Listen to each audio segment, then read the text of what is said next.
Hi, in 2004 het André Diedericks, 'n kollega en 'n vriend, 'n spesiale magte soldaat by uitnemendheid na my toe gekom met die nuus dat hy gediagnoseer is met kanker. En jy weet, hierdie keer was dit anders. Dit sou die laaste keer wees. En my een onderneming aan hom was in daai laaste maande se gesprek dat ek 'n boek sou skryf, en hierdie is daardie boek getiteld Didies. En met hierdie boek poog ek dan om daardie stil gesprekke tussen my en een van die planeet se groot rolspelers raak te vat. Natuurlik, hy was nie volmaak nie, maar hy was geweldig inspirerend. En daarvan getuig sy 2 honoris crucis medaljes vir dapperheid wat hy ontvang het.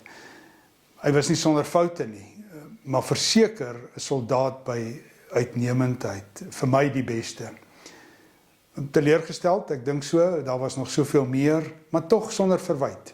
Hartseer, ja, maar met 'n groot stuk dankbaarheid.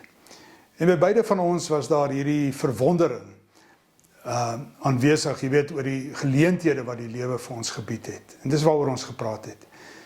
Dis 20 jaar na sy dood, ek leef nog, en vir hom is dit natuurlik verby.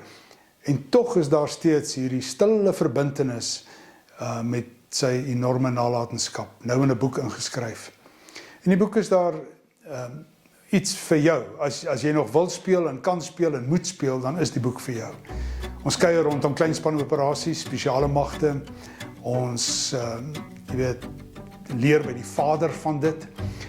Wat het gemotiveer en wat het geïnspireer en wat het sukses gedefinieer? En is daar nog sin in hierdie lewe ten spyte van?